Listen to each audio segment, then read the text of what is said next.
Cordial saludo, queridos aprendices. Mi nombre es Alexander Pérez Gallego y soy instructor de contenidos digitales. Hoy, en Introducción al lenguaje cinematográfico, hablaremos de los movimientos de cámara, de lo que es el panorámico, lo que es un movimiento de cámara traveling, el zoom y algunos tipos de planos y plano secuencia. Empecemos. Los movimientos de cámara en el mundo audiovisual y esta capacidad de movimiento puede darse de dos formas. Una, por el movimiento interno del encuadre, o sea, los sujetos u objetos que se mueven dentro del mismo, u otra, por el movimiento que realice la cámara respecto de estos elementos. La cámara colocada sobre un soporte respecto de los objetos filmados. Puede variar su posición física. ¿Con qué finalidad podrían realizarse los movimientos de cámara? Pues algunas opciones podrían ser aproximarse o adaptarse a un personaje u objeto fijo. También para seguir la trayectoria de un personaje o vehículo que se traslada. También para dotar de un sentido dinámico a la acción. Para dar una impresión de continuidad de espacio-tiempo o describir un espacio o paisaje, además de remarcar la capacidad dramática de un personaje, entre otras. Dos son los movimientos básicos que puede realizar la cámara, lo que son el panorámico y el traveling. El panorámico, pues este movimiento corresponde al tipo de percepción que tenemos al girar la cabeza de un lado hacia el otro, o al levantar o bajar la vista mientras nos mantenemos detenidos en un lugar. El movimiento panorámico es el giro horizontal o vertical de una cámara girando sobre su propio eje y sin realizar ningún tipo de desplazamiento. Generalmente se realiza con la cámara apoyada sobre un trípode o sobre el hombro del operador, sin hacer variaciones de eje. La velocidad de su ejecución debe adecuarse a las posibilidades de lectura del ojo y su uso se justifica más si se realiza para seguir una situación en movimiento, es decir, una persona caminando, un ave volando, un paracaidista que cae o un globo que se eleva. Encontramos en este tipo de movimientos de cámara lo que se conoce también como un paneo horizontal y es el que recorre el espacio hacia la derecha o hacia la izquierda sin trasladar la cámara y es generalmente utilizado para seguir la trayectoria de un personaje o describir un paisaje. El paneo vertical, a diferencia del horizontal, dirige su objetivo hacia arriba o hacia abajo y sin desplazarse. Se llama panorámica vertical o tilt. Si la panorámica tiene un efecto de giro rápido o violento, se le llama barrido y es utilizado normalmente como transición entre un plano y otro, o un fin de escena y comienzo de la siguiente. Ahora entonces hablaremos de lo que es un traveling. En este caso se produce un desplazamiento horizontal o vertical de la cámara a través de un espacio tridimensional, es decir, se obtiene colocando la misma cámara sobre algún soporte móvil, ya sea sobre vías o rieles o sobre un dolly, que es conocido pues como un carro neumático. A diferencia del zoom, cuando la cámara se mueve acercándose a un motivo, se mantiene constante la profundidad y la perspectiva de los objetos del fondo respecto a los situados en el primer plano. Este movimiento de cámara cuenta con distintas versiones a saber, como son traveling frontal hacia adelante. Este es usado con un sentido introductor o para describir un espacio o como un llamado de atención hacia la importancia dramática del objeto o personaje al que la cámara se acerca, generando cierta perspectiva en el espectador. El otro entonces sería el traveling frontal hacia atrás.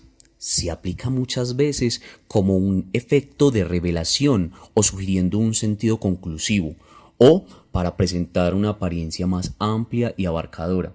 También sirve para dar una sensación de pérdida de importancia del sujeto registrado.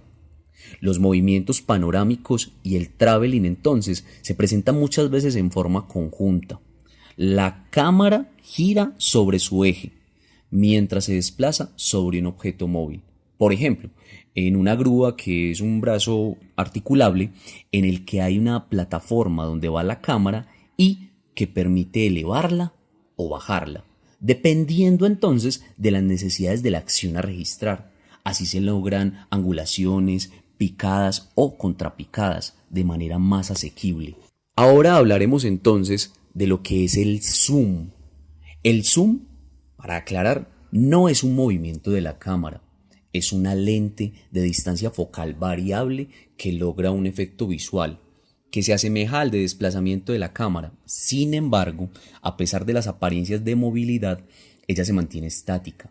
La particularidad del zoom es facilitar la realización de acercamientos, es decir, el zoom in, o alejamientos, zoom out, de el contenido del campo visual, sin necesidad de realizar verdaderos desplazamientos de cámara.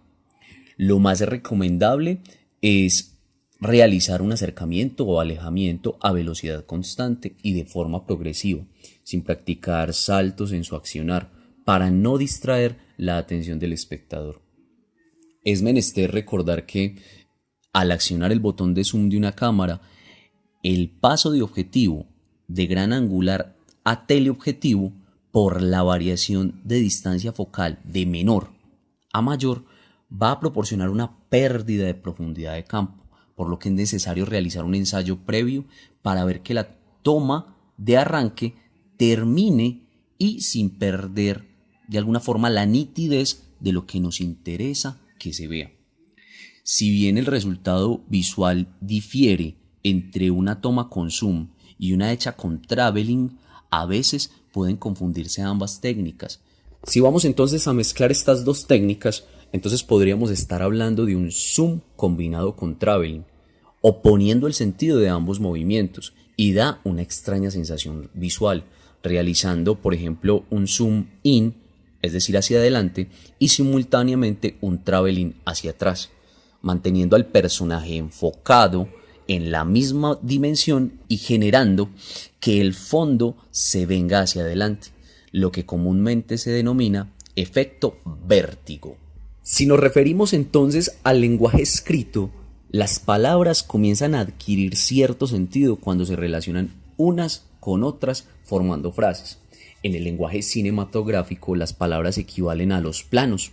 La mayoría de las veces son necesarios diversos planos para comunicar algún mensaje con sentido y con continuidad en el tiempo y el espacio.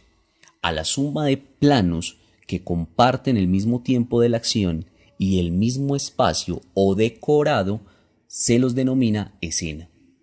Y su equivalente en la escritura serían las frases separadas por punto seguido. El conjunto de esas escenas separadas por punto y aparte, que mantiene la misma unidad dramática en cine, reciben el nombre entonces de secuencia. De todos modos, a veces un plano puede ser tan largo que constituya en sí mismo toda una secuencia.